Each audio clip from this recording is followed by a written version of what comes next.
News டே தொலைக்காட்சி நேயர்களுக்கு வணக்கம். உரிமை குரல் நிகழ்ச்சிக்கு உங்களை வரவேற்கிறோம். நேயர்களே, இன்றைய உரிமை குரல் நிகழ்ச்சியின் விவாத தலைப்பு என்ன அப்படின்றத சிறப்பு தொகுப்பு மூலமா தெரிஞ்சுக்கலாம். நகராட்சி நிர்வாகம் மற்றும் குடிநீர் வழங்கல் துறைகளில் ஒப்பந்தங்களை முடிவு செய்வதில் சுமார் 1020 கோடி ரூபாய் ஊழல், காலி பதவிகளுக்கு ஊழியர்களை நியமனம் செய்வதில் சுமார் 800 கோடி ரூபாய்க்கு மேல் ஊழல், பணியிட மாறுதலுக்காக சுமார் 366 கோடி ரூபாய் லஞ்சம் வாங்கியது என பல நூறு கோடி ரூபாய் ஊழல் செய்ததாக நேரு மீது அடுக்கடுக்கான புகார்களை தமிழக டிஜிபிக்கு அனுப்பியிருந்தது அமலாக்கத்துறை. அந்த விவகாரத்தில் உடனடியாக வழக்கு பதிவு செய்ய வேண்டும் என்று லஞ்ச ஒழிப்புத்துறைக்கு உத்தரவிட்டிருந்தது சென்னை உயர்நீதிமன்றம். தற்போது அமைச்சர் நேரு தனது துறையில் செய்த மெகா ஊழல் முறைகேடு குறித்த அமலாக்கத்துறையின் ஆவணங்கள் வெளியாகி பேரதிர்ச்சியை ஏற்படுத்தியிருக்கிறது. துறை சார்ந்த ஒப்பந்தங்களுக்கு 7.5% முதல் 10% வரை கமிஷன் பெற்றது ஆதாரங்களுடன் அம்பலமாகி இருக்கிறது. டெண்டர் வெளியாகும் முன்னரே எவ்வளவு கமிஷன் கொடுக்க வேண்டும் என பலரிடம் பேரம் பேசியது, கமிஷன் தொகையை பெற்றுக்கொண்டு ஒப்பந்தங்களை ஒதுக்கிய தகவல்களும் வெளியாகி இருக்கிறது. அரசு அதிகாரிகளை கலெக்ஷன் ஏஜெண்டுகளாக மாற்றி லஞ்ச பணத்தை கலெக்ஷன் செய்ய பயன்படுத்தி இருப்பதும், ஸ்டாலின் கலந்து கொள்ளும் நிகழ்ச்சிகளின் ஏற்பாடுகளை செய்ய அதிகாரிகளிடம் இருந்து தலா 1 லட்சம் ரூபாய் வரை வசூலிக்கப்பட்டதும் தற்போது வெட்ட வெளிச்சமாகி இருக்கிறது. அமைச்சர் நேருவின் நெருங்கிய உறவினர்கள் மூலம் அரசு ஒப்பந்தங்களில் முறைகேடுகள் நடந்திருக்கின்றன. இவை எல்லாவற்றிற்கும் மேலாக அரசு ஒப்பந்தங்கள், அதிகாரிகளின் நியமனங்களில் ஸ்டாலின் குடும்ப உறுப்பினர்களின் தலையீடு இருந்ததும் அமலாக்கத்துறை ஆதாரங்களுடன் அம்பலப்படுத்தி இருப்பதால் திமுக குடும்பமே தவியாய் தவித்துக் கொண்டிருக்கிறது. ஏற்கனவே தமிழகத்தில் 4 முதலமைச்சர்கள் இருக்கிறார்கள், கிச்சன் கேபினெட் தான் முடிவெடுக்கிறது என்பதை எதிர்க்கட்சித் தலைவர் எடப்பாடி கே பழனிசாமி பொதுவெளியில் பேசியிருந்தார். அவர் பேசிய விஷயங்களை உண்மை என்று உணரும் வகையில் யாருக்கு என்ன ஒப்பந்தம் கொடுக்க வேண்டும், யாருக்கு என்ன பதவி கொடுக்க வேண்டும் என்பதை திமுகவின் கிச்சன் கேபினெட் முடிவு செய்ததும் அம்பலமாகி இருக்கிறது. கமிஷன், கலெக்ஷன், கரப்ஷன் என்ற தாரக மந்திரத்தோடு 4.5 ஆண்டுகால ஆட்சி நடத்தி கொண்டிருக்கும் திமுகவில் அமைச்சர் நேரு மட்டுமின்றி திமுகவின் முக்கிய புள்ளிகள் முதல் ஸ்டாலின் குடும்பத்தினர் வரை தொடர்பு இருக்கிறது என்ற உண்மைகள் வெளிவந்து கொண்டிருக்கும் காரணத்தால் அடுத்து என்ன செய்வதென்று தெரியாமல் விழிப்புதுங்கி நின்று கொண்டிருக்கிறது திமுக. திமுகவிற்குள் பெரும் பதற்றத்தையும் குழப்பத்தையும் ஏற்படுத்திய அமலாக்கத்துறையின் இந்த ஆவணங்களால் ஒருபுறம் மத்திய அமைப்புகளின் நடவடிக்கைகள், மறுபுறம் கட்சிக்குள் உருவாகும் நம்பிக்கையின்மை, இவை இரண்டும் சேர்த்து திமுக தலைமையை நிலைக்குலைய செய்திருக்கிறது.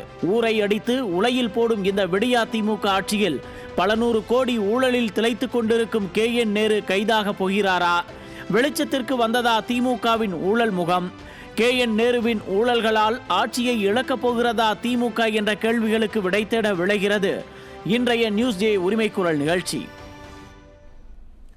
இன்றைய உரிமை குரல் நிகழ்ச்சியில் டார்கெட் வைத்து லஞ்சம் வாங்கிய திமுக, KN நேருவின் மெகா ஊழல் முறைகேடு அம்பலம், வெளிச்சத்திற்கு வந்ததா திமுகவின் ஊழல் முகம், இந்த கேள்வியை மையமாக வச்சுதான் இன்றைய விவாதத்தை நகர்த்த இருக்கிறோம். நிகழ்ச்சியில் விவாதிப்பதற்காக அரங்கத்தில் நம்மோடு இணைந்திருக்கிறார்கள் அரசியல் விமர்சகர்கள் பொன் வில்சன் மற்றும் விஜயகுமார் அவர்கள். இணைய வழியில் நம்மோடு இணைந்திருக்கிறார் மருது சேனை அமைப்பின் தலைவர் திரு கரு ஆதிநாராயணன் அவர்கள் மற்றும் காங்கிரஸ் கட்சியிலிருந்து திரு முருகையன் அவர்கள். அனைவருக்கும் வணக்கம். பொன் வில்சன் சார், நிகழ்ச்சி உங்கள்கிட்ட ஆரம்பிக்கிறேன். இப்போ பொன்முடி மீது பல்வேறு ஊழல் புகார்கள் அமலாக்கத்துறை அடுக்கடுக்காக கூறிட்டு வந்த சூழலில் தமிழக காவல்துறை நடவடிக்கை எடுக்காமல் இருந்துச்சு. இப்போது நீதிமன்றம் உத்தரவு பிறப்பிச்சிருக்கு வழக்கு பதிவு செய்யணும்னு. இது திமுகவுக்கு நெருக்கடியான ஒரு சூழல். அதாவது பொன்முடி மேலே வழக்கு மட்டும் இல்லை, ஒரு சொத்து குவிப்பு வழக்கில் இஸ் கன்விக்டட். அவர் மனைவி 3 வருஷ சிறை தண்டனை விதிக்கப்பட்டது. அதில் ரேரஸ்ட் கேஸில் தான் கன்விக்ஷனுக்கும் சென்டென்ஸுக்கும் ஸ்டே கொடுப்பாங்க. சுப்ரீம் கோர்ட்டில் சென்டென்ஸுக்கு ஸ்டே கொடுப்பாங்க. அதாவது இந்த தண்டனையை நீங்கள் அனுபவிக்காமல் நிறுத்தி வைக்கிறோம் மேல்முறையீட்டில் அப்படின்னு. ஆனால் அந்த தீர்ப்பை நிறுத்தி வைக்க மாட்டாங்க. அது இது வரைக்கும் அந்த மாதிரி நிறுத்தி வச்சது கிடையாது. இந்த மாதிரி வழக்குகளில் முதல் முறையாக நம்ம தமிழ்நாட்டை பொறுத்த வரைக்கும் திரு பொன்முடி அவர்களுக்கு சுப்ரீம் கோர்ட்டில் அதை நிறுத்தி வச்சதால் அவர் இன்றைக்கி சிறைக்கு போகாமல் இருக்கிறார் பொன்முடி. இன்னும் அவர் மேலே அடுத்த சொத்து குவிப்பு வழக்கம் இருக்குது. ஓகே, இது ஏற்கனவே 96லேருந்து 2001 வரைக்கும் இருந்த வழக்கு ஒன்று இருக்குது.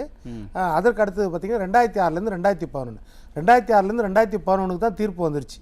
அதே 96லேருந்து 2001 வரைக்கும் அவர் முறைகேடாக சம்பாதிச்ச சொத்து வழக்கு அது நீதிமன்றத்தில் வந்து ரத்து செய்யப்பட்டு சுமோட்டாவாக எடுத்து நீதிபதி ஆனந்த் வெங்கடேஷ் அவர்கள் மறுபடியும் அதை விசாரிக்கணும்னு சொல்லி அது விசாரணையில் இருக்குது. அது வரணும். இப்போது இது இல்லாமல் செம்மண் குவாரி வழக்கு இருக்குது, கனிம வள கொள்ளை வழக்கு இருக்குது, எக்கச்சக்க வழக்கு இருக்குது அது அவர் மேலே. அதற்கு பிறகு பார்த்திங்கன்னா கிட்னி திருட்டு வழக்கு, அந்த வழக்கு வந்து ஒரு எம்எல்ஏ மேலே மிகப்பெரிய வழக்கு இருக்குது, கிட்னி திருட்டு வழக்கு நாமக்கல் மாவட்டத்தில். அதற்கு பிறகு பார்த்திங்கன்னா மதுரை மாநகராட்சியில் 200 கோடி மேயர் துணை மேயர் முதற்கொண்டு அதிகாரிகள் மட்டும் வரைக்கும் சொத்து வரி விதிப்பில் வந்து 200 கோடிக்கு மேலே ஊழல் பண்ணியிருக்காங்கன்ற ஒரு வழக்கு இருக்குது. இதையெல்லாம் கடந்து இமாலய கொள்ளை மாதிரி எல்லா துறையிலையும் இந்த அரசாங்கத்தில் இமாலய கொள்ளை தான். இது எதை நம்ம சொல்கிறது சொல்லுங்கள்? இப்போ 2G எல்லாம் சாதாரணமாக போயிடுச்சு, அதெல்லாம் ஒன்றுமே இல்லை. அது தேசிய அளவில் தேச அளவில் வந்து நடந்த அந்த ஒரு ஊழல். ஆனால் இது மாநிலத்தில் அதை விட மிஞ்சிச்சு. KN நேரு பற்றி கேட்டேன், நீங்கள் பொன்முடியிலிருந்து கிட்னி திருட்டு வரை சொல்லிட்டீங்க. இப்போ திமுகனாலே இப்படிதான் அப்படிங்கிற மாதிரி நீங்கள் சொல்ல வரீங்களா? துரைமுருகன் மேலே என்ன வழக்கு? 4830 கோடி வந்து அரசாங்கத்திற்கு வர வேண்டிய வரி வருமானம் வரல, கனிம வள கொள்ளை.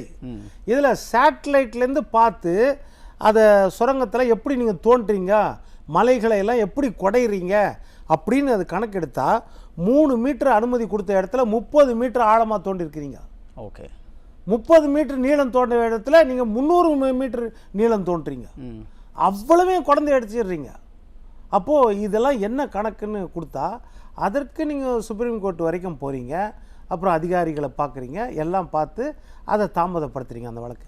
அதுமாதிரி செந்தில் பாலாஜி வழக்கு எடுத்துவங்க, எவ்வளோ வழக்கு, ஆயிரக்கணக்கான அப்பாவி டிரைவர் கண்டக்டர் அவங்கக்கிட்ட காசு வாங்கின வழக்கு இன்னைக்கு வரைக்கும் எந்த அளவுக்கு இழுத்தடிச்சிருக்காங்க. இது இப்போ தான் KN நேரு வழக்கு. இப்போ KN நேரு எடுத்துக்கிட்டிங்கன்னா அவர் துறையில் மட்டுமே 2300 கோடிக்கு ஊழல். ஓகே, அதை அமலாக்கத்துறை மத்திய புலனாய்வுத்துறை அவங்களுக்கே ஒரு ஆர்டிக்கல்லையே வந்து அவங்களுடைய சட்டத்திட்டங்களே இருக்குது. 66(2) PMLA ஆக்ட் பிரகாரம் பார்த்தா உங்களுக்கு ஒரு எவிடன்ஸ் எல்லாம் கிடைச்சிதுன்னா, வேற ஒரு விசாரணைக்கு போகும்போது எவிடன்ஸ் எல்லாம் கிடைச்சிதுன்னா சம்பந்தப்பட்ட துறைக்கு நீங்கள் கொடுக்கணும், அந்த துறை இதை வச்சு நடவடிக்கை எடுக்கணும் அப்படின்னு அந்த ஆக்ட்ல இருக்குது. அதன் பிரகாரம் அவங்க கொடுக்குறாங்க. என்ன கொடுக்குறாங்க? 888 கோடி வந்து வெறும் 258 போஸ்டிங்க்கு. இவருடைய municipal administration water supply post KN Nehru துறை. KN நேரு ஐயாவை பார்த்தா சாந்தமாக இருப்பார், எல்லார்கிட்டையும் நல்லா பேசுகிற மாதிரி பேசுவார் அப்படி. ஆனால் பார்த்தீங்கன்னா இந்த அளவுக்கு வந்து 25 லட்சத்துலேருந்து 35 லட்சம் லஞ்சம். JE போஸ்ட்டு, AE போஸ்ட்டு, இந்த போஸ்ட்டுக்கு எல்லாமே வந்து 2538 போஸ்ட்டுக்கு எழுதினவங்க எத்தனை பேர் தெரியுமா? 2 லட்சம் பேர் அதுக்கு மனு தாக்கல் பண்ணி எழுதினாங்க. இல்லை சார், இப்போ இவ்வளோ குற்றச்சாட்டுகள் இருக்குதா, ஆதாரங்கள்லாம் இருக்குதா? இப்போ நீதிமன்றம் வந்து வழக்கு பதிவு செய்யலான்னு சொல்லியிருக்குல்ல, இதை நம்ம எப்படி பார்க்கலாம்? இது திமுகவுக்கு பின்னடைவாக இருக்குமா? பின்னடைவில் மிகப்பெரிய தோல்வி, மிகப்பெரிய தோல்வி தான். ஏன்னா மக்கள் பார்த்துட்டு இருக்காங்க, இதை அத்தனை பேரும் பார்க்குறாங்க. ஒரு அமலாக்கத்துறை கிட்டத்தட்ட 258 பக்க அறிக்கையை 2வது முறையாக கொடுக்குது. முதல் தடவை 888 கோடிக்கு வந்து எப்போ அக்டோபர் மாதம் 2025 கொடுத்தாச்சு. கொண்டு போய் யார்கிட்ட கொடுக்குறாங்க? டிஜிபி, உச்சபட்ச காவல்துறை அதிகாரி, பொறுப்பு டிஜிபி அவர்கிட்ட. ஐயா இதை பாருங்கள், ஏகப்பட்ட டாக்குமெண்ட் இருக்குது, நாங்கள் ரெய்டுக்கு போனால் எங்களுக்கு தோண்ட ரகசிய தோண்ட போதுன்னு வந்துடுற மாதிரி அவ்வளோ வந்துட்டே இருக்குது எங்களுக்கு டாக்குமெண்ட்ஸு.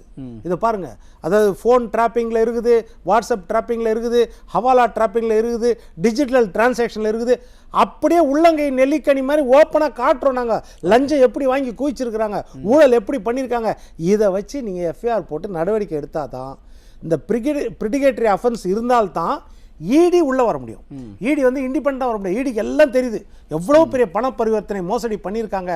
ஒரே ஒரு டிரான்சாக்ஷன் துபாய்க்கு ஒரு அமௌண்ட் போகுது 28.3 கோடி. ஒரு சிங்கிள் டிரான்சாக்ஷன் 28.3 கோடி. ஓகே, இந்த 5 வருஷத்தில் KN நேரு துறையில் மட்டும் நடந்திருக்கிற பரிவர்த்தனை எவ்வளோ தெரியுமா? அந்த திட்டங்கள் மதிப்பீடு 1,18,000 கோடி திட்டங்கள் போட்டிருக்காங்க. நீங்கள் எவ்வளோ கடன் வாங்கி வச்சுருக்கீங்க? 5 லட்சம் கோடி. யார்? உமேஷ் பேர்லேயே, நம்ம பேர்லேயே, எல்லார் பேர்லேயும் கடன் வாங்கி வச்சுருக்கீங்க. நீங்கள் இந்த 5 வருஷத்தில் 5 லட்சம் கோடிக்கு மேலே கடன் வாங்கி வச்சாச்சு. அந்த ஒரு டிபார்ட்மெண்ட்டில் மட்டும் வேலை நடந்து எவ்வளோ? 1,18,000 கோடி. அப்போ 1,18,000 கோடினா எந்த அளவுக்கு ஊழல் நடந்திருக்கும்னு பாருங்கள். ஓகே, லட்சக்கணக்கான கோடி ஊழல் நடந்திருக்கும். இது எப்படின்னா அந்த இடி அறிக்கை பெரும்பாலான தொகை வந்து ஊழல்ல தான் சிக்கி இருக்கு அப்படின்னு இதில் என்னென்ன சொல்கிறாங்க பாருங்க, அவங்க தெளிவாக சொல்கிறாங்க. அதாவது ஒப்பந்ததாரர்கள்ட்ட 7.5% 10% லஞ்சம் வாங்கியிருக்கீங்க. KN நேரு உதவியாளர்கள் வந்து அவங்க உரையாடலாம் கிட்டத்தட்ட வந்து நூற்றுக்கணக்கான உரையாடல்களை ஸ்க்ரீன்ஷாட்டை எடுத்து கொடுக்குறாங்க. KN நேரு மட்டும் இல்ல சார், ஆமா, அரசு அதிகாரிகள், KN நேருவோட உறவினர்கள் எல்லாரையும் சேர்த்து தான் இதோ சொல்லியிருக்காங்க. பாருங்க, அந்த லிஸ்ட் என்னன்னா முதல்ல 3 பேர் அக்யூஸ்ட். 3 பேர் யார் யார்? கவி பிரசாத், ரமேஷ், மணிவண்ணன். மணிவண்ணன் KN நேருடைய சகோதரர். 3 பேர் அக்யூஸ்ட். அடுத்தது ஃபீல்டு லெவல் அதிகாரிகள், களத்தில் இருக்கிறவர்கள். அவர்கள் யார்? பிரபு, செல்வமணி, யாஸ்மின், அவினாஷ் ரவி. இதுக்கு அடுத்த கட்டம் எழுதுறாங்க பாருங்க, அரசியல்வாதிகள், அரசியல்வாதிகளோட தொடர்பு உள்ளவர்கள், பொலிட்டீஷியன்ஸ் அண்ட் பொலிட்டிக்கல் கான்டாக்ட்ஸ். யார் யார்? எம்எல்ஏக்களை பாருங்க, Sudarsana MLA, Ebenezer MLA, Nandakumar MLA, Kalanidhi Arcot Veerasamy மகன் நினைக்கிறேன், கலாநிதி எம்எல்ஏ, ரமேஷ் அண்ணா, ரவி வசந்த் பவன், ரவி அண்ணா 2, அப்புறம் ராமசாமி. இவ்வளவு இருக்காங்களா? இதற்கு மேலே இதெல்லாம் ஒரு பக்கம் உமேஷ், ஐஏஎஸ் அதிகாரிகள். ஐஏஎஸ் அதிகாரிகள் இந்த மாதிரி வந்து இந்த ஒரு தான் மேலே கழங்கள் கரைப்படுகிற அளவுக்கு அவங்க நடந்துக்கலாமா? அந்த சந்தேக நிழல் படுகிற இடத்துல கூட அவங்க இருக்கக்கூடாதுல்ல. அந்த ஐஏஎஸ் அதை படித்தவன் மோசடி செய்தால் போவான் போவான் ஐயோ என்று போவான். ஓகே, பாரதி சொல்லியிருக்காரு. அதுல என்னன்னா இதை மட்டும் சொல்லிடுறேன், இதை மட்டும் சொல்லிடுறேன். Ponnaiah IAS, Pratap IAS, Madhubalan IAS, Ranjit Singh IAS, Trichy corporation commissioner, Gangadhar IAS IPS, Varun IPS, அப்புறம் வைத்தியநாதன். ஓகே, இவர்கள் மேல எழுத்துப்பூர்வமாக கொடுத்துருக்காங்க. ஓகே ஓகே, நம்ம பேசுவோம் சார். முதற்கட்ட கருத்தை எடுத்துக்கிறேன். விஜயகுமார் சார், இப்போ கிட்டத்தட்ட 232 பக்க ஆதாரங்கள் இருந்தும் காவல்துறை கிட்டத்தட்ட 8 மாதங்களுக்கு மேலே ஒரு அலட்சியமாக இருக்குது, நடவடிக்கை எடுக்கலை. இன்னைக்கு நீதிமன்றம் தான் உத்தரவு போட்டிருக்கு வழக்கு பதிவு செய்ய அப்படின்னா இதன் பின்னணியில் என்ன கணக்கு இருக்குன்னு நம்ம புரிஞ்சுக்கலாம் சார்? ஒன்றும் இல்லை, ஆளுங்கட்சி அவர்களாக இருக்க, காவல்துறை அவர்களுடைய கட்டுப்பாட்டில் இருக்குது, நடவடிக்கை எடுக்கலை. ஓகே, இதனுடைய இது என்னென்னா, அமலாக்கத்துறை வந்து ஊழல் செய்த குற்றம் அதை வரதை வச்சு அமலாக்கத்துறை இங்கே சோதனை பண்ணுறாங்க அமைச்சர்கள் வீடெல்லாம். அதில் வந்துட்டு KN நேரு வங்கி மோசடி தொடர்பான எல்லா இதுவும் அமலாக்கத்துறை இங்கே சோதனை செய்தாங்க நிறைய அமைச்சர்கள் வீட்டில். ஓகே, அப்படி KN நேரு வீட்டில் சோதனை பண்ணுறாங்க. அவங்க சொந்தக்காரங்க, அவங்க அண்ணன் தம்பிங்க, அவர் சகோதரர்கள் வீட்டில், ரவிச்சந்திரன், மணிவண்ணன் அவர்கள் வீட்டிலெல்லாம் சோதனை செய்து அதில் வந்துட்டு உதவி பொறியாளர், அதுக்கப்புறம் வந்து இளநிலை பொறியாளர்களுக்கெல்லாம் வந்துட்டு வேலைக்கு ஆட்களை எடுக்கிறதுக்கு 25 லட்சம் ரூபாய் குறைஞ்ச பணம், அதிக பணம் 35 லட்சம், இப்படி பேரம் பேசி பணம் வாங்கி கொண்டு ஒரு 147 பேர்கிட்ட பணம் வாங்கி கொண்டு வேலை கொடுத்துருக்குறாங்க அப்படின்னு அமலாக்கத்துறை கண்டுபிடிச்சி 232 பக்கமாக ஆதாரங்களோட தமிழ்நாட்டினுடைய டிஜிபிக்கு அக்டோபர் மாதம் 27ஆம் தேதி கடிதம் அனுப்புகிறாங்க, நீங்கள் நடவடிக்கை எடுக்கணும்னு சொல்லிட்டு. ஓகே, இந்த தமிழக காவல்துறை நடவடிக்கை எடுக்கலை. மீண்டும் அவர் அக்டோபர் முடிஞ்சு திரும்பி டிசம்பரில் ஒரு நினைவூட்டல் கடிதமும் கொடுக்குறாங்க, நடவடிக்கை எடுக்கலைன்னா இப்போ பேசுகிறார் ஆதிநாராயணன் அவர்களும், அனைத்து இந்திய அண்ணா திராவிட முன்னேற்ற கழகத்தினுடைய MP இன்பதுரை அவர்களும் சென்னை உயர்நீதிமன்றத்தில் மனுக்களை தாக்கல் செய்கிறாங்க. ஓகே, நீதி அரசர்கள் வந்து MM ஸ்ரீவஸ்தாவும் திரு G அருள்முருகன் அவர்கள் அமர்வு வந்து விசாரிக்குது. இன்றைக்கி விசாரிச்சுட்டு என்ன பண்ணு சொல்லியிருக்காங்கன்னா, ஏன் வந்து அமலாக்கத்துறை ஆதாரங்கள்லாம் நிறையா கொடுத்துருக்கு, வாட்ஸ்அப்பிலெல்லாம் உரையாடல் கொடுத்துருக்கு, இவ்வளோ சாட்சியங்களை கொடுத்த பிறகு கூட நீங்கள் வந்து நடவடிக்கை எடுக்கலையா, முதல்ல வழக்கை பதிவு செய்யுங்கள் அப்படின்னு உயர்நீதிமன்றம் இன்றைக்கி உத்தரவிட்டிருக்கிறது. ஓகே, அந்த உத்தரவுக்கு கட்டுப்பட்டாது தமிழக காவல்துறை டிஜிபி அவர்கள் வந்து நடவடிக்கை எடுக்கணும், வழக்கு பதிவு செய்யணும். இவர்களை என்ன பண்ணுறாங்க, தமிழ்நாட்டினுடைய காவல்துறை ஆளும் அரசுக்கு ஏவல் துறையாக இருந்து கொண்டு, இப்போ ஒன்றுமே இல்லை, திருபுவனத்தில் திருடவே இல்லை ஒரு அப்பாவி, அவனை 10 சவர நகை திருடிவிட்டான் அப்படின்றது ஒரு பொய்யான குற்றச்சாட்டுக்கு நகையே திருடதாதவனை கொண்டு போய் அடித்து கொண்டு சாவடிச்சிருச்சு. இப்போ ஏழை எளிய மக்கள் மீது உங்கள் அதிகார துஷ்பிரயோகத்தை காமிக்கிற தமிழ்நாட்டினுடைய காவல்துறை இந்த ஊழல் பண்ணியிருக்கிறாரு, எல்லா ஆதாரங்களும் இருக்குது. ஏன் இவர் மீது வந்து காவல்துறை வந்து நடுநிலையானதில் பணக்காரன் ஏழை எதுவுமே பார்க்காததில் எல்லோருக்கும் சட்டம் ஒன்று தானே, அந்த சட்டத்தின் அடிப்படையில் இவர்கள் மீது கைது செய்யுங்களேன், இவர்களை இது பண்ணுங்களேன். ஆனால் இருக்கிற அமைச்சர்களே, தமிழ்நாட்டில் இருக்கிற அமைச்சர்களை, திமுக அமைச்சர்கள்லையே மிகப்பெரிய கோடீஸ்வர அமைச்சர் KN நேரு. அவர் வந்து விவசாயமே 1000 கோடி 1000 ஏக்கர் 200 ஏக்கரில் விவசாயத்தை பார்க்குறார். அவரை பற்றி நிறைய செய்திகள்லாம் மக்களுக்கு தெரியணும்னு சொல்கிறேன். நம்மளுடைய ஆளுங்கட்சி அம்மா புரட்சி தலைவர் அம்மா இருக்கும்போது இவர் சட்டமன்றத்தில் ஒன்று பேசுகிறார். ஒரு அரசியல்வாதியாக சட்டமன்ற உறுப்பினராக இருக்கிறோம், நிறைய நல்லது கெட்டது வாழ்வு சாவுகளுக்கு தான் போகணும், திருமணத்துக்கு நம்ம நல்லதுக்கு போகும்போது மொழி வைக்க எங்களால் முடியல, அதுக்காக சட்டமன்ற உறுப்பினர்களுக்கு உதவித்தொகையை மாரி ஏதாவது ஒன்று வழங்கணுன்ட்டு பேசினார். யார்? மிகப்பெரிய கோடீஸ்வரன், மிகப்பெரிய ஆளு, காவேரி மருத்துவமனை, இன்றைக்கி நிறையா சொத்துக்கள் அவர் மீது இருக்கிறது. இப்படி இருக்கிற ஆள் 25 லட்சம் 35 லட்சம் ரூபாய் வாங்கிக்கின்னு வேலை கொடுத்துருக்கிறாரு. நான் இதுல என்ன சந்தேகம் வருதுன்னா, இப்ப அரசு வந்து ஏழை எளிய மக்களுக்கு ஒரு மாதிரியான நடவடிக்கையும் ஆட்சியாளர்களுக்கு ஒரு மாதிரியான நடவடிக்கையும் எடுக்குதா காவல்துறை? காவல்துறை ஆமா, அது உண்மை, அதுதான் நிதர்சனம். அதாவது ஏழை எளிய மக்களிடம் அவர்களுடைய அதிகார துஷ்பிரயோகத்தை காமிக்கிறாங்க. இதே பணக்காரர்கள் ஆளுங்கட்சி சேர்ந்தவர்களா இருந்தா நடவடிக்கையே எடுக்கிறது இல்ல. இது 5 ஆண்டுகளாக தொடர்கதையாவே நடந்து கொண்டிருக்கிறது. இதை பார்த்து கொண்டே இருக்கிறார்கள் தமிழ்நாட்டு மக்கள்.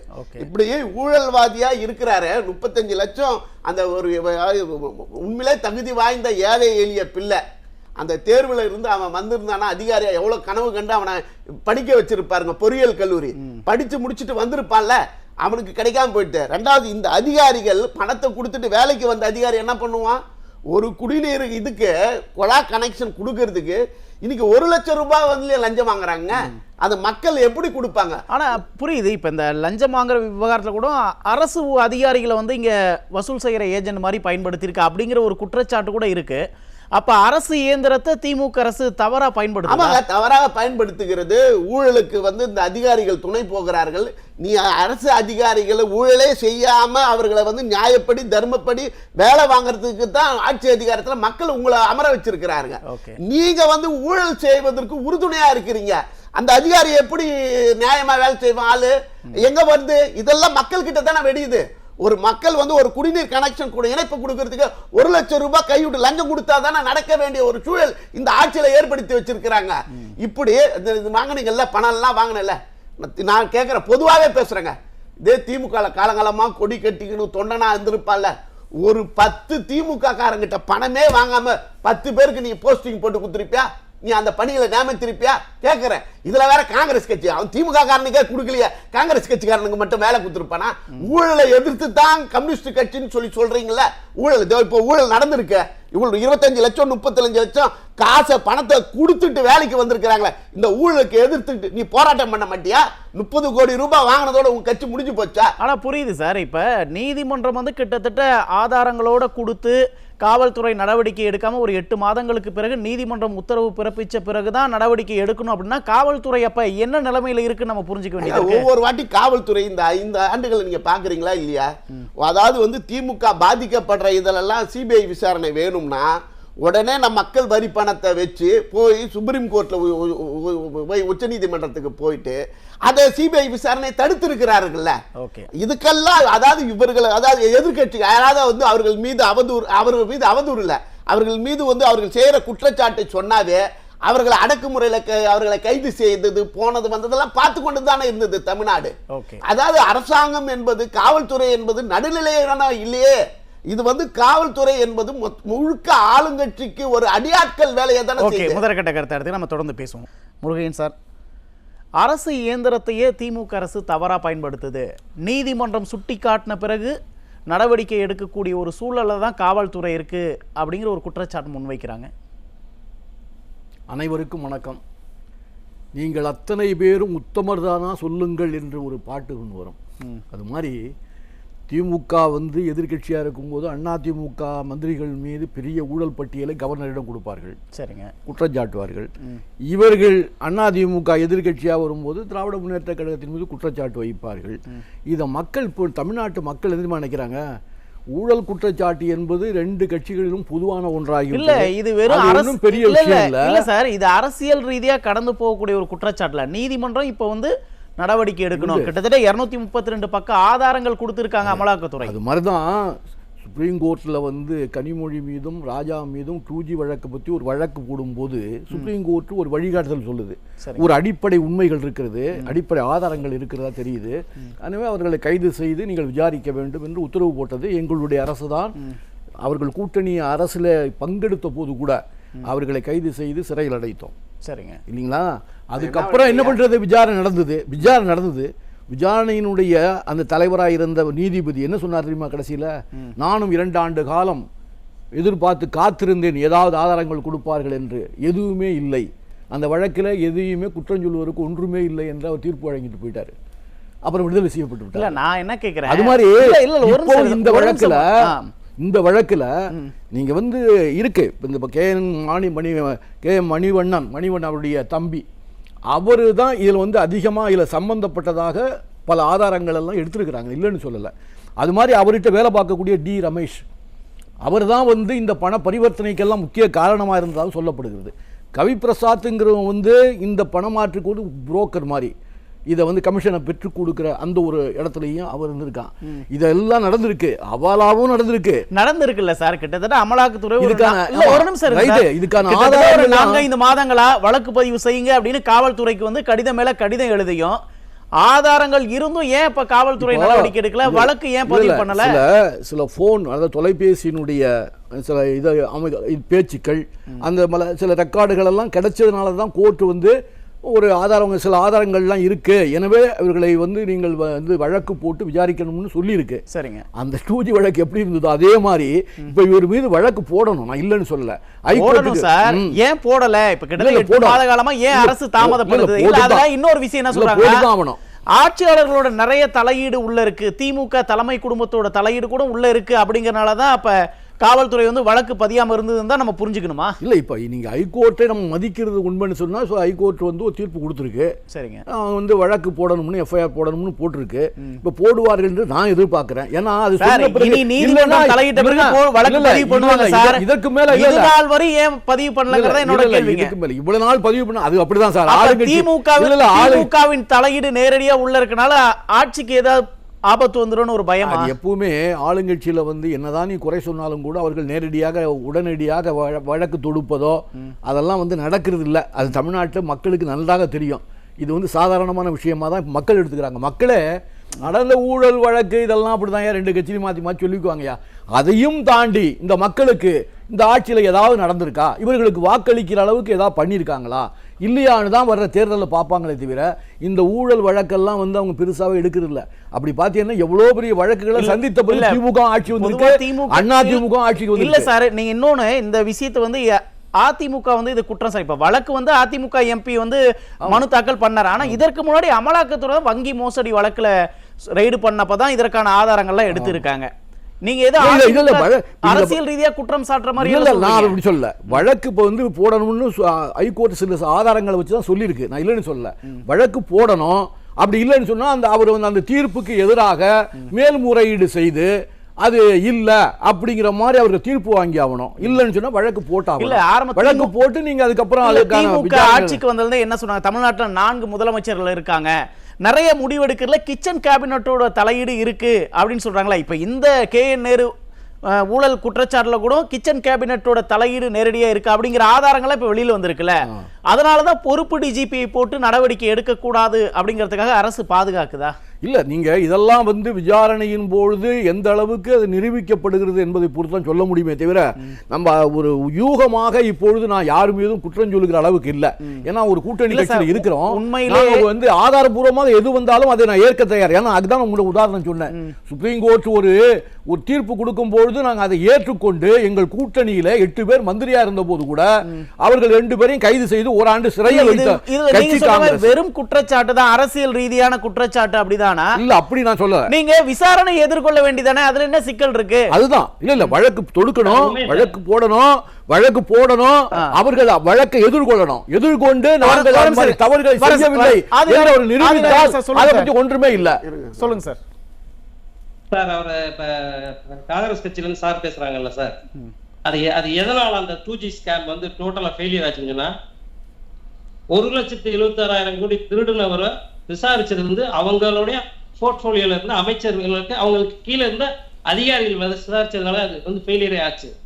இப்பவும் அவங்களுக்கு கூட எப்படின்னா சார்ட்டர்ட் அக்கௌண்ட்ல வந்து ஏஜி ஆபீஸ்ல இருந்து கொடுத்த டீட்டெயில் வச்சு அவங்க செஞ்சாங்க. இப்ப நம்ம கொடுத்துருக்கிறது வந்து 147 பேரோட டேட்டாஸோட கொடுத்துருக்காங்க. அதான் 147 பேர் லஞ்சம் கொடுத்துருக்காங்க. 2 லட்சம் பேர் எக்ஸாம் எழுதியிருக்காங்க. மீத பேர்ட்ட இந்த மாதிரி பண்ணிருக்காங்க. எங்க இருந்து எந்த அக்கௌண்ட்டுக்கு பணம் போயிருக்கு, எப்படி போயிருக்கு, துபாய்க்கு எப்படி போயிருக்கு, எல்லாம் கொடுத்ததுக்கு அப்புறமும் பிரிலிமினரி என்கொயரின்ற கணக்குல இருந்தா இத மாதிரி எல்லா விஷயத்துல ஆக்சுவலா அக்டோபர்ல கொடுத்ததுக்கு டில் டேட் வரைக்கும் அவங்க எஃப்ஐஆர் போடல. நேற்றுக்கு சொல்லிட்டாங்க எஃப்ஐஆர் போட்டு 10 நிமிஷம் தான். எஃப்ஐஆர் போட்டுட்டு ஆதிநாராயணன் சொன்னது பொய், இன்பதுரை சொன்னது பொய், இதுல எந்தவித அடிப்படை முகாந்திரமும் இல்லன்னு சொல்லி கூட அவங்க டிஸ்மிஸ் பண்ணட்டும், தப்பே கிடையாது. ஆனா இப்ப வரைக்கும் ஒரு எஃப்ஐஆர் கூட போடாம இருக்காங்கன்னு சொன்னா இது என்ன அரசாங்கம்? இந்த அரசாங்கம் வந்து சார் சொல்லுங்க சார், முழுக்க முழுக்க அவங்களோட டிவிஎஸ்சிக்கு கொடுத்துருக்காங்க சார். ஒரு டிஜிபியே எஃப்ஐஆர் போடணும்னு சொல்லி நெஞ்சுவலிக்கு போய் படுத்துக்கிறாரு. டிவிஎஸ்சி எப்படி இதை சரியா விசாரிக்கும்? இத வந்து வேற ஒரு பேரண்ட் பாடி, வேற ஒரு அட்டானமஸ் பாடி தான் விசாரிக்கணும். விசாரித்தால் மட்டும் நிஜமான டீடைல்ஸ் வரும். இப்ப இவங்க சொல்றது மாதிரி இப்ப நாங்க விசாரிச்சோம் 1 வருஷம் கழிச்சு ஒண்ணும் இல்ல. விசாரணை பண்ணது யாரு? காங்கிரஸ்ல கீழே உள்ள ஒரு அதிகார மையம் தான் விசாரிச்சது. அது ஃபெயிலியர் ஆகும். இப்பவும் அதே மாதிரி இப்ப சார் அந்த வழக்கு மறுபடியும் சுப்ரீம் கோர்ட்டுக்கு இன்னைக்கு இருக்கு இல்லையா?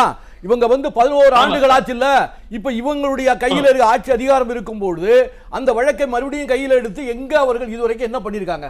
ஒண்ணு இல்லல்ல.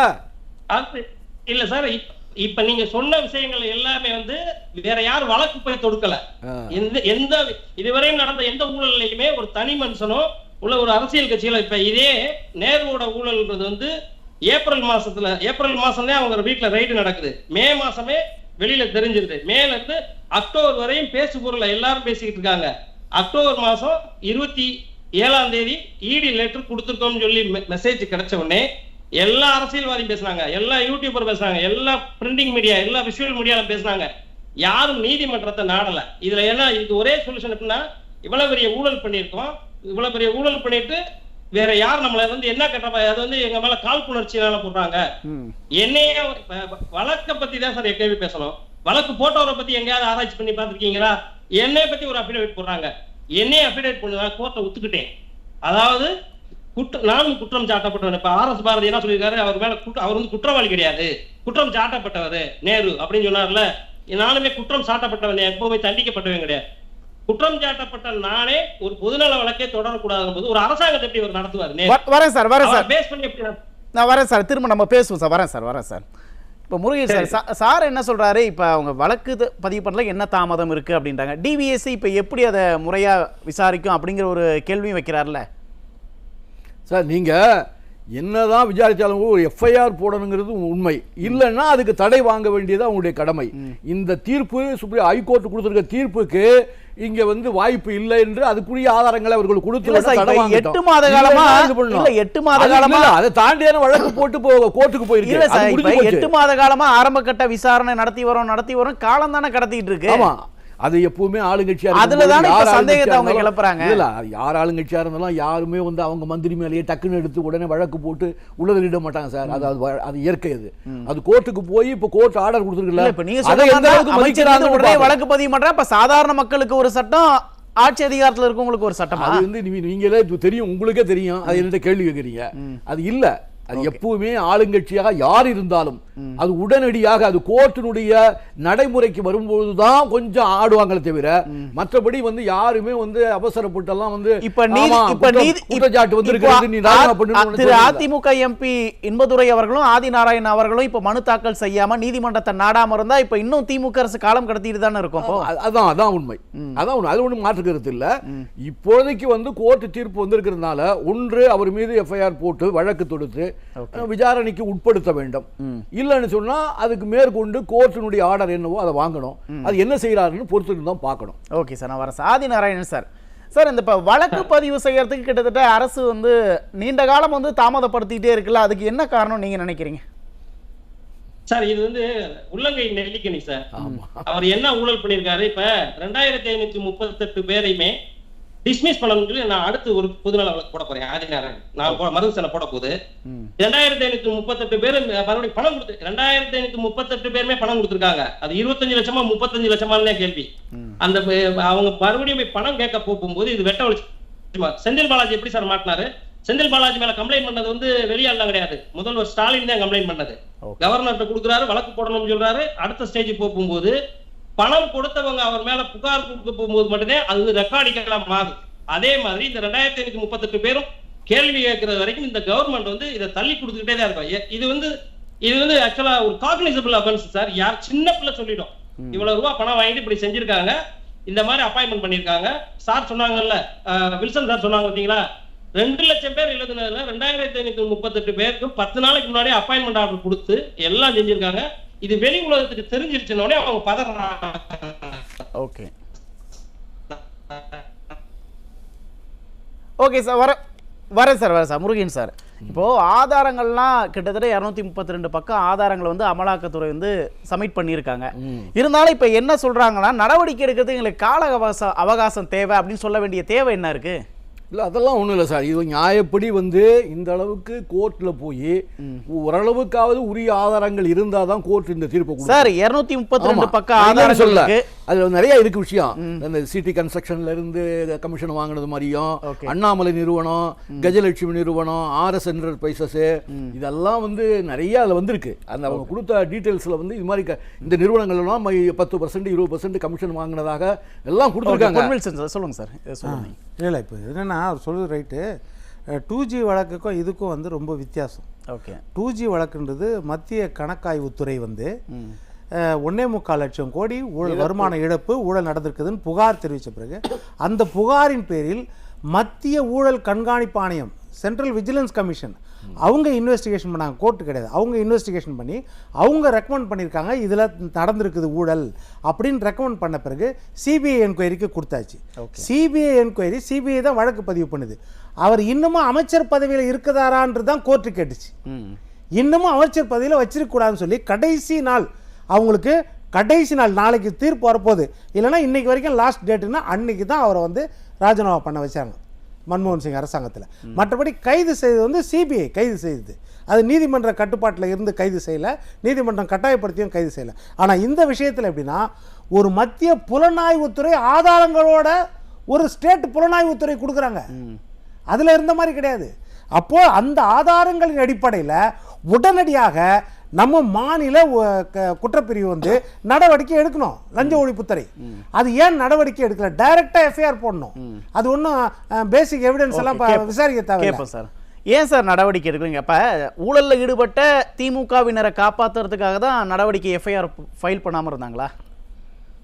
இல்லை, அது வந்து நீங்கள் திராவிட முன்னேற்ற கழக ஆட்சியில் எல்லா அமைச்சர்களும் உத்தமமானவர்கள், யாரும் எந்த தவறும் செய்யவில்லை என்றெல்லாம் சொல்ல வரல. இங்கே அதெல்லாம் நிறைய தவறுகள்லாம் நடந்திருக்கு. அந்த தவறுக்கு துணையாகவும் போறீங்க. அது துணை போறது இல்லை, நாங்கள் ஊழலுக்கு துணை போல சார். ஆட்சி நடத்துவதற்கு மக்களுக்கு ஏதாவது நல்லது பண்ணணுங்கிறதுக்காக வேண்டி, ஏன்னா தனியாக நாங்களால ஆட்சிக்கு வர முடியவில்லை, தமிழக மக்கள் ஆதரவு எங்களுக்கு கிடைக்கவில்லை, அதனால வந்து ஒரு நல்ல ஆட்சியை கொடுக்கட்டும் அப்படிங்கிறதுக்காக நான் ஆதரித்தோம். அதனால வந்து சில திட்டங்கள் எல்லாம் கொண்டு வந்திருக்காங்க. நல்ல பல திட்டங்கள்லாம் மக்களுக்கு கொண்டு சேர்ற மாதிரி நாங்கள் பண்றோம். ஆனா வந்து இவங்க வந்து ஊழலே பண்ண மாட்டாங்கன்னு அவங்ககிட்ட சத்தியத்தை எழுதி வாங்கிட்டுலாம் போய் கூட்டணி செய்ய முடியாது. அது வந்து அது இயற்கை. அது தவறு செய்தால் அவர்களை தண்டிக்கப்பட வேண்டும், அதில் நடவடிக்கை எடுக்க வேண்டும் என்பதுதான் என்னுடைய நன்றி. நன்றி ஆதிநாராயணன் சார். இப்ப அரசு இயந்திரத்தை வந்து திமுக அரசு வந்து தனக்கு ஏத்த மாதிரி வளர்ச்சி தவறா பயன்படுத்துதா சார்? 200% அரசு எந்திரம் மொத்தமுமே கீழே படுத்தே விட்டதுன்னு சொல்லுவாங்கல்ல சார், படுத்து கிடக்கிற மாதிரி. இதுல வந்து மிடில் மேனா வேலை பார்த்தது வந்து நிறைய ஐஏஎஸ் ஆபீசர்ஸ், நிறைய ஐபிஎஸ் ஆபீசர்ஸ் மிடில் மேனா செயல்பட்டு இருக்காங்க சார். இதுல வந்து ஆக்சுவலா அவங்க அந்த சர்வீஸ் ஓரியன்டா விட்டுட்டு ஒரு கமிஷன் ஏஜென்டாவே செயல்பட்டு இருக்காங்க.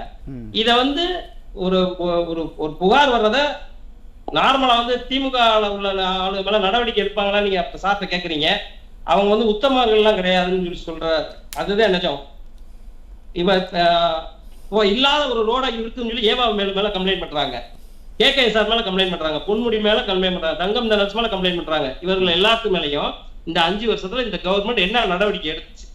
செந்தில் பாலாஜியை வந்து ரெக்கார்டிக்கெல்லாம் கொடுத்தாங்க. நேரு மேட்டர் இன்னைக்கு வந்தது சார். ஏற்கனவே செந்தில் பாலாஜி ஜெயிலுக்குள்ள இருந்தே அமைச்சரா யாராவது ஒரு பிரிசனரை வந்து போர்ட்போலியோ வச்சிருப்பாங்களா சார்? போர்ட்போலியோ ஆபரேட் பண்ண விடுவாங்களா? இந்த கவர்மெண்ட் ஆபரேட் பண்ண விட்டுச்சு. அதுக்கு யார் போய் அவரை ரிசீவ் பண்ணது? சிஎம் போய் ரிசீவ் பண்ணார். இவரு செந்தில் பாலாஜி மேல எப்படி நடவடிக்கை எடுப்பாரு? இன்னைக்கு நேரு மேல உண்டான விஷயத்துக்கு எப்படி இந்த கவர்மெண்ட் நடவடிக்கை? முதலமைச்சரை மீறி டிஜிபி செயல்பட்டுருவாரா? டிஜிபிக்கு இன்னொரு டைம் நெஞ்சு வலி வரும். இந்த கேஸ்க்கு எஃப்ஐஆர் போட சொன்னதுக்கு டிவிஎஸ்சில இருந்து எல்லா ஆபீசருக்கும் நெஞ்சு வலி வந்துடும். இந்த மாதிரியான ஒரு விஷயத்துல இதுக்கு வந்து இப்ப ஆக்சுவலா திமுக அரசாங்கத்துக்கு நீதிமன்றத்தின் மேல மரியாதையோ பயமோ கிடையாது சார். சார் ஆனா புரியுது சார். இப்ப ஊழல் புகார் எஃப்ஐஆர் பதிவு செய்யாததன் பின்னணியில இப்ப KN நேரு அவர்கள் மீது அவர்களை காப்பாற்றணும் அப்படிங்கிறத விட கிச்சன் கேபினெட்டோட தலையீடு இதுல உள்ள இருக்கிறதா சொல்றாங்களே, அதனால எஃப்ஐஆர் பதிவு பண்ணாம இருக்காங்களா? திமுக தலைமையே சிக்கும் அப்படிங்கிற ஒரு பயம் இருக்கா? இல்ல சார், இது அப்படியே பிடிச்சி அங்கதான் சார் வந்து நிக்கும். இப்ப பார்ட்டி ஃபண்டுனா யாரு? பார்ட்டியோட லீடர் யாரு? இப்ப மருந்து தடை பார்ட்டிக்கு ஃபண்ட் கொடுக்குறாங்கன்னா தலைவர் தான் அதுக்கு ரெஸ்பான்சிபிலிட்டி. அத மாதிரி அவர் வாங்கின வந்து 7.5 to 10% ஒர்க்ல சார். இது வந்து 24 to 25 உள்ளது மட்டும் தான் சார் சிபிஐ இடி சொல்லி இருக்குது. இதுக்கு அப்புறம் உள்ள 25 to 26 உண்டானது சொல்லல. அதுல உள்ள ஒரு ப்ராஜெக்ட்ல உள்ள 1020 கோடிக்கு உண்டானத 10% வந்து பார்ட்டி ஃபண்டா ரிசீவ் பண்ணிருக்காங்க. இந்த பார்ட்டி ஃபண்டை ரிசீவ் பண்ண ஆட்கள் அதை என்ஜாய் பண்ண எல்லாருமே அதை கொள்ளுடு தானே சார். இது வந்து இன்னைக்கு தெரிய வந்திருக்கு. ஆக்சுவலா இதுக்கு முன்னாடி எங்களுக்கு இந்த டீடைல் தெரியாது, எனக்கும் தெரியாது. சாரோட இன்பதுரை சாரோட அபிடவிட்ல நான் படிச்சு பார்த்தேன். அதுலயுமே அது மென்ஷன் பண்ணல. இதுல சம்பந்தப்பட்ட அதிகாரிகள் இருந்து கீழ்நிலையில இருந்து சார் கவின் பிரசாத் யார் சார், அந்த செல்வமணின்றது யார் சார், ரமேஷ்ன்றது யார் சார், அவங்க வந்து ஒர்க் பண்றாங்க.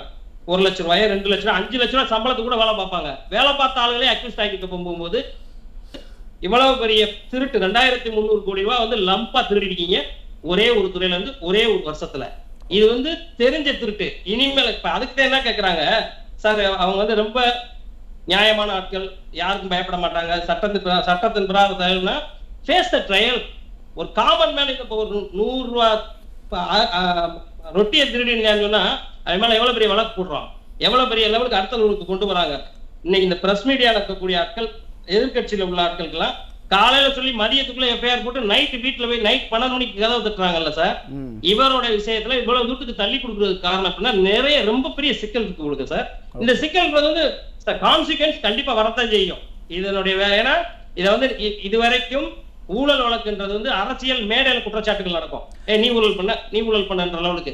இதுல வந்து ஆதாரங்களினுடைய அடிப்படையில சொல்லுங்க சார். எஃப்ஐஆர் பதிவு பண்ணா தேர்தல் சமயத்துல திமுகவுக்கு ஒரு அவப்பெயரை ஏற்படுத்தும், இல்ல ஒரு சிக்கலை ஏற்படுத்தும் அப்படிங்கறனால எஃப்ஐஆர் பதிவு பண்ணாம இருந்தா அப்படி இல்ல புரிஞ்சுக்கலாங்களா? என்ன சார் நல்ல பேர் இருக்குது சார். அது அவங்களா சொல்லிக்கிறது வேற.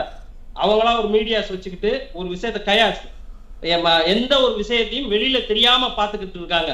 மத்த பிரகாரம் மக்களுக்கு எல்லாத்துக்குமே தெரியுது. இப்ப இத 2 லட்சம் பேர் எழுதிருக்காங்க சார் இந்த எக்ஸாம் மார்க்ஸ்ல. 2 லட்சம் பேர்ல ஒருத்தர் கூட கேஸ் போடல சார். திருப்பி அவங்க 2 லட்சம் பேருக்கு தெரிஞ்சுக்கணும், நம்மளும் இந்த எக்ஸாம் எழுதணுமே, நம்ம நல்லா தான் எழுதணும், நம்ம ஏன் செலக்ட் ஆகலாம்னு தெரிஞ்சுப்பாங்கல்ல. அவங்க எல்லாருமே யாருமே உண்டுன்றதுக்காக இவர் வந்து நேர்மையானவரா?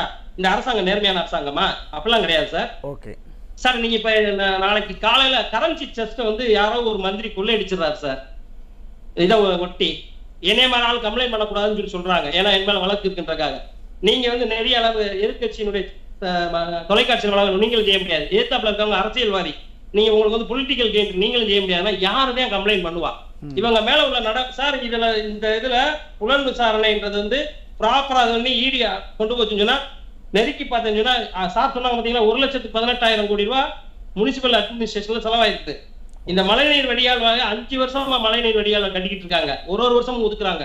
சென்னை மாநகராட்சியில இருந்து ஒதுக்குறாங்க, இதுல இருந்து தனியாகவும் ஒதுக்குறாங்க. இவை அனைத்துமே நெருக்கி ஒரு 1 லட்சம் கோடி ரூபாய்க்கு மாட்டிடுவாங்க சார். இவர் மட்டும் மாட்டுவார், இவர் இல்லாம மற்ற துறையெல்லாம் இருக்கு. ஓகே சார், நம்ம பேசுவோம் சார். பொன்வில்சன் சார், இப்போ தேர்தல் நேரத்தில் திமுகவுக்கு ஒரு சிக்கலை ஏற்படுத்தும், இல்லை ஆளும் கட்சியினருக்கு ஒரு சிக்கலை ஏற்படுத்தும் அப்படிங்கிறதுக்காக காலம் கடத்திட்டு வந்தாலும் கூட இப்போ நீதிமன்றம் தலையிட்டு வழக்கு பதிவு பண்ணணும் அப்படின்னு சொல்லிடுச்சு. இப்போ திமுகவுக்கு அது தேர்தல் எதிரொலிக்காதா? இது தானே வழக்கு பதிவு பண்ணும். எந்த அரசாங்கமாக இருந்தாலும் அதுதான். இப்போது செந்தில் பாலாஜி உதாரணம் எடுத்துக்கோங்க. அதிமுக ஆட்சியில் ஊழல் பண்ணாங்க. உடனே ஜெயலலிதா அம்மா என்ன செய்கிறாங்க, அமைச்சர் பதவியிலேருந்து உடனே தூக்கிடுறாங்க அவரை. ஓகே, வழக்கு பதிவு பண்ணுறது நடக்குதா இல்லையா? அப்போது நீங்கள் ஓரளவுக்கு தூய்மையாக இருக்கணும்னு நினச்சிங்கன்னா, ஒருத்தர் மேலே கரை வருதா உடனே நடவடிக்கை எடுக்கணும்னா, ஏன் நடவடிக்கை எடுக்கலைன்றதுக்கு காரணம் என்ன தெரியுமா? பேர் கெட்டுறோம் அப்படின்றதுக்காக கிடையாது. இதுலேயே என்ன கொடுத்துருக்காங்கன்னா 43 அதிகாரிகள் 43 officers asked to pay ₹1 lakh each on CM instruction for a single event. முதலமைச்சர் கலந்து கொள்கிற ஒரு நிகழ்ச்சிக்கு, அந்த நிகழ்ச்சியை ஏற்பாடு செய்யும்போது அதனுடைய செலவுக்காக 43 அதிகாரிகள் ஆளுக்கு 1 லட்சம் கொடுக்கணும்னு கொடுத்துருக்காங்க. எதுக்கு அதிகாரிகள் எதற்காக தரணும்? கொடுத்துருக்குறாங்களே. இல்ல அந்த அது evidence பின்னணி என்னன்னு கேக்குறேன். அது விசாரணை பண்ணாதானே தெரியும். அந்த அதிகாரிகள் எதற்காக அங்க கொடுத்துருக்காங்க, அது அந்த எவிடன்ஸ் கிடைச்சிருக்குது, அந்த ஆதாரங்கள் கிடைச்சிருக்குது ஈடி கிட்ட, அதை அவங்க கொடுத்துருக்குறாங்க. அடுத்து என்ன சொல்றாங்கன்னா செயின் ஆஃப் கமெண்ட், யார் ஆர்டர் போட்டது இந்த கான்ட்ராக்டர்களுக்கு, கவர்மெண்ட் கான்ட்ராக்டில் தானே கொடுத்துருக்காங்க, அவங்ககிட்ட இருந்து பெறப்பட்டிருக்குது. அதுக்கு செயின் ஆஃப் எந்த சங்கிலி தொடர் யார் வந்திருக்குதுன்னா அதை எடுத்திருக்காங்க. கவர்மெண்ட் கான்ட்ராக்டர்ஸுக்கு யார் ஆர்டர் கொடுத்தாருன்னா பிரபு அப்படின்றவர், அவினாஷி ரவி அப்படின்றவர், அவர் உத்தரவு கொடுக்குறாரு கான்ட்ராக்டர்கிட்ட, நீங்கள் 7.5லேருந்து 10% நீங்கள் கமிஷன் கொடுத்தாகணும் அப்படின்னு அவர் ஆர்டர். அவருக்கு யார் ஆர்டர் கொடுக்குறாருன்னா டி ரமேஷ் ஆர்டர் கொடுக்குறாரு. டி ரமேஷ்க்கு யார் ஆர்டர் கொடுக்குறாருன்னா கவி பிரசாத் ஆர்டர் கொடுக்குறாரு. கவி பிரசாத்துக்கு என் ரவிச்சந்திரன் கே என் நேருடைய brother, K N Manivannan K N நேருடைய பிரதர், இவங்க 2 பேரும் ஆர்டர் கொடுக்குறாங்க. இவங்களுக்கு ஆர்டர் கொடுக்குறது யாரு, கே என் நேரு மினிஸ்டர், அவருக்கு ஆர்டர் கொடுக்குறது அடுத்தது அருண் நேரு வருது கூட. இது அப்படியே தொடர்ந்து பார்ட்டி ஃபண்டுக்கு போகுது, பார்ட்டியோடைய ஃபண்டுக்கு போகுது, இது கட்சியோடைய ஃபண்டுக்கு போகுது. இதற்கு அடுத்தது தான் செயின் லிங்க்ல இது யாருடைய இன்ஸ்ட்ரக்ஷன்ல வருதுன்னா அந்த முதல் குடும்பத்தின் கைகள் நீடப்படுகிறது. அப்ப இந்த மிகப்பெரிய ஊழல்ல கிட்டத்தட்ட KN நேரு அவர்களோட துறையில 2500 கோடி கிட்டத்தட்ட ஊழல் நடந்திருக்குன்னா அப்ப அதுல திமுக தலைமை குடும்பத்துக்கு நேரடியா தொடர்பு இருக்கு அப்படிங்கிறது அந்த செயின் ஆஃப் லிங்க் வருது இல்ல, அவங்களோட லிங்க் எல்லாம் எடுக்கும்போது அதோட சேர்ந்து வருது இல்ல, அப்போ நீங்க சொன்ன மாதிரி அப்போ அது வரக்கூடிய வாய்ப்பு இருக்குது. கிச்சன் கேபினட்டுடைய PA வருது கூட, அந்த லிங்க் வருது, இதெல்லாம் அந்த எவிடன்ஸ்ல இருக்குது. அப்பதான் ஈடி என்ன சொல்லுதுன்னா this is tip of iceberg, ஒரு பெரிய பனிமலையோட நுனியை மட்டும்தான் நாங்கள் உங்களுக்கு காமிச்சிருக்கிறோம், அவ்வளோ ஊழல் நடந்திருக்குது. ஓகே, அதனால உச்சபட்ச பதவியில் இருக்கிற டிஜிபி, பொறுப்பு டிஜிபி, 8.5 கோடி மக்களுக்கும் காவல்துறை அதிகாரி, அவர் தான் தலைமை அதிகாரி, நீங்கள் இது நடவடிக்கை எடுக்கலை அப்படின்னா நீங்களும் இதுக்கு உடந்தையாக துணை போகிறீர்களோ என்ற அர்த்தம். எனவே செக்ஷன் 3 பிரகாரம் அதிகாரிகள் மேலேயும் நாங்கள் நடவடிக்கை எடுக்கக்கூடிய வாய்ப்பு ஏற்படும் எங்களுக்கு அப்படின்னு ஈடி சொல்றாங்க. ஓகே சார், நன்றி சார். விஜயகுமார் சார், இது ஒரு செயின் லிங்க் அப்படிங்கிறாங்களே, இப்போ நிறைய இப்போ குற்றச்சாட்டுகள் என்ன சொல்றாங்க, டெண்டர் எடுத்த லஞ்சம் கொடுத்து டெண்டர் எடுத்த நிறுவனங்கள் அவங்கள சேவையில் வந்து குறைபாடு இருக்கு, லஞ்சம் வாங்கினதுனால அதிகாரிகளே அதை கண்டுகொள்ளல அப்படின்னா, இப்போ திமுக தலைமை குடும்பத்திலிருந்து அதிகாரிகள் வந்து யாருமே கண்டுக்கலனா அது ஒட்டுமொத்த நிர்வாகத்தையே சீர்குலைக்காதா? உண்மையில நிர்வாகத்தான் சீர்குலைச்சிருது. தமிழ்நாடு தலைகுனியை வச்சிருந்த ஊழல்ல, அதாவது வந்து இந்த ஊழல் வந்துட்டு நம்ம KN நேரு மட்டும் இல்லை, இந்த ஊழல் பணத்தை வாங்கி முதலமைச்சர் குடும்பத்திற்கு கொடுக்கிற பொறுப்புல அதாவது ரொம்ப நம்பிக்கையான ஆட்கள்ல KN நேரு இருந்திருக்கிறார். இப்ப KN நேரு மீது நடவடிக்கை எடுத்தா முதலமைச்சர் மீதும் குற்றம் வரும். அவர் ஒப்புதல் வாக்கு மூலமா அவர் தான் வந்து வாக்குமூலத்தை கொடுத்தாருன்னா KN நேரு நிச்சயமா முதலமைச்சர் குடும்பம் மாட்டோம், இதில் சிக்கும். எப்பவுமே திமுக எந்த வாட்டி அவர்கள் ஆட்சி செய்யும் போது ஊழல் இல்லாத, ஊழல் கரைபடாத நல்லாட்சி செய்ததா அவர்களுடைய வரலாற்றில் எப்பயாவது இருக்குதா? இந்தியாவுக்கே முதலா ஊழலை அறிமுகப்படுத்தது திரு கருணாநிதி. அதன் பிறகு இவர்களுடைய ஆட்சியில் எல்லா ஆட்சியிலையும் ஊழல், இவர்கள் ஆட்சி செய்த ஒவ்வொரு ஆண்டும் ஊழல். இப்போ பார்த்தீங்கன்னா மாநகராட்சி ஊழல், கனிம வள கொள்ள, பத்திரப்பதிவு ஊழல், மின்சாரத்துறை ஊழல், போக்குவரத்து துறை ஊழல், இந்து சமயநிலைத்துறை. அண்ணா எனக்கு ஒன்று சொல்கிறேன், இந்த கேஸை போடுங்க, இது வந்து மக்களுக்கு வந்திருக்கு. திருவண்ணாமலையில் அண்ணாமலையார் கோவிலில் 70 காவலாளிகளுக்கு வேலை எடுக்க போகிறாங்க, 70 பேருக்கு காவலாளிக்கு வேலை எடுக்க போகிறாங்க. அதில் ஏவா வேலு ஒரு ஆளுக்கு 5 லட்சம் ரூபாயில இருந்து அதிகபட்சமாக 15 லட்சம் ரூபாய் வரலையும் ஊழல் வாங்கி கொண்டு இருக்கிறாரு இது திருவண்ணாமலை கோவிலில் காவலாளி வேலைக்கு. இப்படி எல்லா இதுலயும்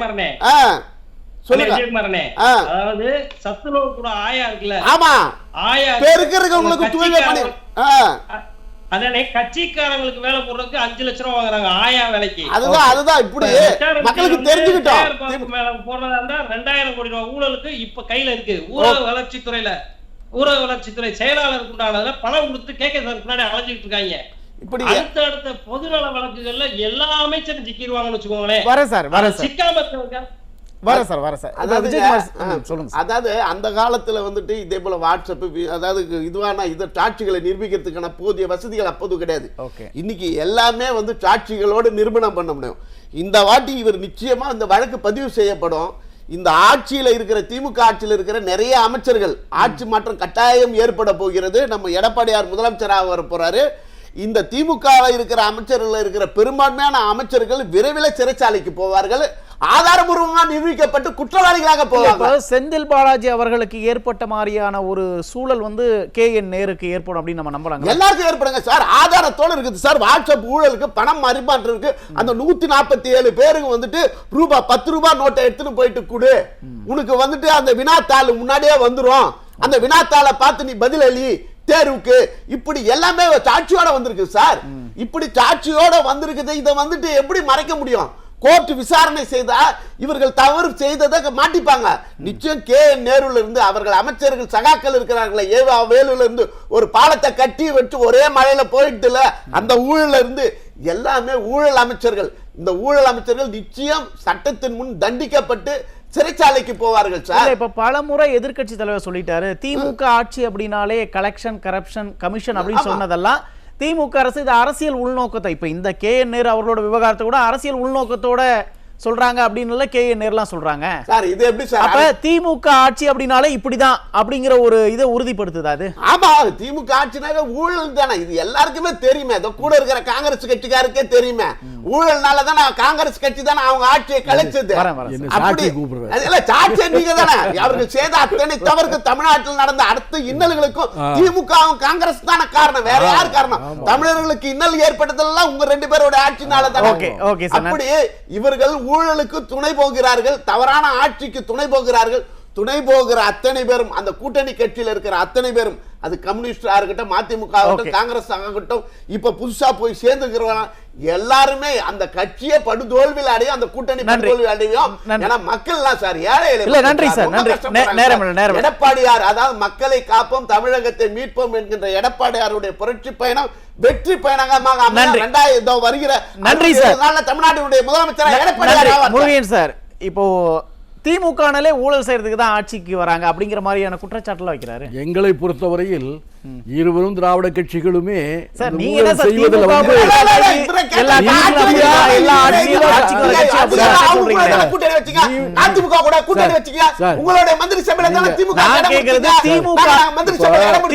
ஆட்சியில் நடக்கக்கூடிய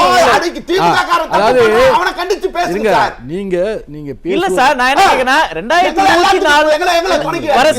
2024 இருந்து 26க்குள்ள ஒரு துறையிலே கிட்டத்தட்ட 2500 கோடி ஊழல் அப்படின்னா இப்போ ஒட்டுமொத்த துறையை நம்ம கணக்கிட்டு பார்த்தா எவ்வளவு இருக்கும் அப்படிங்கிற அச்சம் தான் உங்களுக்கு இருக்கு. 2500 கோடி ஊழல் சார், கழிவறையை சுத்தம் பண்றதுல அவரை பேசுவோம். 2500 கோடி. என்னை கேட்டா நீ துப்புரவு தொழிலாளர்களை வேலைக்கு எடுப்பதிலையும் 5 லட்சம் வாங்குறாங்க, 10 லட்சம் வாங்குறாங்கன்னா அந்த மக்களுக்கு வந்து 10 லட்சம் கொடுக்குற அளவுக்கு அவங்களுக்கு வாய்ப்பு இருக்கா? சரி, வாய்ப்பு இருக்கிற மக்கள் கொடுக்க முடியுமா?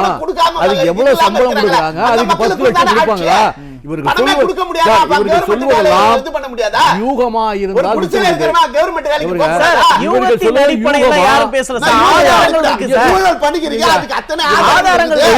உண்மையாக இருக்கும் பட்சத்தில் நீங்கள் பொறுப்பான எதிர்கட்சி தானே. நீங்க வைக்கிற குற்றச்சாட்டுகள் எல்லாம் நீங்க வழக்கு மூலமாக தீர்த்தாலும் சரி, மக்கள் மன்றத்திலே கொண்டு போய் இந்த பிரச்சனைகளை சொல்லி காவல்துறையை தன் கையில் குற்றச்சாட்டு எதற்கெடுத்தாலும் வழக்கு பதிவு செய்யுங்க. எந்த ஆட்சியா இருந்தாலும் காவல்துறை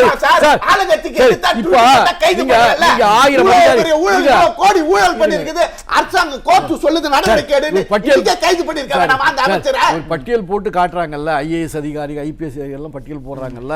இவர்கள் இன்றைக்கு மட்டும் வந்தவர்கள் அல்ல, எந்த ஆட்சி வந்தாலும் அவர்கள் இருக்கிறார்கள். அவர்கள் ஒன்றும் மாறுவதில்லை. அவர்கள் எந்த ஆட்சிக்கு வந்தாலும் அதை கை பொம்மைகளாக இருந்து செயல்படுகிறார்கள் என்பதுதான் உண்மை. எந்த ஆட்சியா இருந்தாலும் அவர்கள் கை பொம்மையாக செயல்படுகிறார்கள் என்பது உண்மை. அவர்கள் நினைத்தால் அதிமுக தவறு செய்த அதிகாரிகளை கூட வச்சு பதவி கொடுத்தது கிடையாது. இவர்கள் தான் திருட்டு ஊழலுக்கு திருடி பணம் எடுத்து வந்து கொடுக்கிறதுக்கு அதே மாதிரி அதிகாரிகளை வச்சு ஊழல் கொள்ளடிக்கிறாங்க. சரி, இதை நீங்க மக்கள் மத்தியில கொண்டு போய் நீங்க நல்ல பிரச்சாரம் பண்ணுங்க சார். ஏன்னா நடவடிக்கை எடுத்து போறதுக்கு காலம் இல்ல சார். தேர்தல் நெருங்கி கொண்டிருக்கிறது. ஆமா, இல்ல அது வந்து ஏற்க முடியாது சார். கூலி வேலை செய்யற கூலி தொழிலாளியே 1000 ரூபாய் கிடைச்சா சார் அன்னைக்கு ஓகே சார் வாய்ப்பு கொடுங்க. நன்றி நன்றி நன்றி. துப்புரவு தொழிலாளி சார், இது யாரு ஏற்க மாட்டா சார்? ஒரு துப்புரவு தொழிலாளி 5 லட்சம் ரூபாய் கொடுத்துதான் வந்து வேலைக்கு போறாங்க. நன்றி. நேரம் 5 லட்சம் ரூபாய் இருந்தா வேற வழியில போயிடுவாங்க. நேரம் துப்புரவு தொழிலாளி வர வேண்டியது சார். நன்றி விஜயகுமார் சார், விஜயகுமார் சார் நன்றி. ஆதிநாராயண் சார், இப்ப நீதிமன்றம் வழக்கு பதிவு செய்ய உத்தரவு போட்டாங்க, அடுத்ததா என்ன நடக்கும் நம்ம எதிர்பார்க்கலாம்? சார் வழக்கு பதிஞ்சு விசாரிக்கிறதுக்கு உண்டான கட்ஸ் வந்து அவங்ககிட்ட கிடையாது சார். அவங்க என்ன சொல்றாங்கன்னா, இதுக்கு வந்து வழக்கு போட்டவர்களுக்கே வெட்கப்படும் லெவலுக்கு அவங்கள நாங்க நடத்துவோம். இட் மீன்ஸ் ஆதிநாராயணனை நடத்துவோம். ஆட்டோமேட்டிக்கா வந்து இப்ப ஒரு காமன் மேனை வந்து இப்ப இந்த கவர்மெண்ட்டை எதிர்த்து இவ்வளவு பெரிய சட்ட போராட்டம்லாம் பண்ண முடியாது சார். அதனால delay is the biggest weapon for the DMK government. என்னன்னா அவங்க பார்ட்டியை ஃபண்ட் வாங்கிக்கிறதுனால ஒருக்கா இதுல வந்து நடவடிக்கை ப்ராப்பரா இல்லைன்னு சொன்னா கண்டெம்ட் போவோம். அப்படி இல்லைன்னு சொன்னா இந்த 2538 பேர் என்னோட கிளைம் அந்த 2038 பேரை வந்து டிஸ்மிஸ் பண்ண சொல்லி நான் கோர்ட்டுக்கு போவேன் சார். இதுல உண்டான நிவாரணம் வந்து கோர்ட் மூலமாவே உங்கள்கிட்ட தேடவே முடியும். அதுக்கு வந்து வேற ஒரு ஏஜென்சி தான் விசாரிக்கணும். லோக்கல் ஏஜென்சிஸ் விசாரிக்காதுன்றது ஏன்னா இவங்க வந்து கோர்ட்டை பெரிய லெவலுக்கு மரியாதை கொடுக்கல சார், இது வரைக்குமே கொடுக்கல. இப்படி எல்லாம் தப்பிக்க முடியுமா? கோர்ட் வந்து சாமானியர்களுக்கு எல்லாம் அப்படி எல்லாம் இடம் கொடுக்காதுன்னு வச்சுக்கோங்களேன். இவங்க வந்து ஒருத்தரையுமே அவரவருடைய ஆதி முதல் அந்த வரையும் ஆராய்ச்சி தள்ளி கொடுக்குற வேலையை தான் பார்த்துட்டு இருக்காங்க. இப்பவும் நேற்றுக்கு சொல்லிட்டு இன்னைக்கு நியர் எஃப்ஐஆர் ஆயிருக்கணும்ல, அது நியூஸா மாறி இருக்கணும்ல, அது நியூஸா மாறல. இப்ப வரையும் எஃப்ஐஆர் போடல. அதனால இனிமேல் போடுறதுக்குள்ளான சாத்தியக்கூறுகள் கம்மியா இருக்குன்னு தான் சார் நினைக்கிறோம். ஏதாவது நம்ம அப்பீல் போகணும், எங்க அப்பீல் போனாலும் மருதுசன் அப்பீல் போகும். ஓகே சார், அதை விட இதை வெண்கோட் சொல்லுங்க sir. Okay sir, okay sir, கருத்துக்கு நன்றி சார். நேரத்தை செலவிட்டு கருத்துக்களை பகிர்ந்த அனைவருக்கும் மிக்க நன்றி. நேயர்களே, மற்றும் ஒரு நிகழ்ச்சியில் சந்திப்போம். நன்றி, வணக்கம்.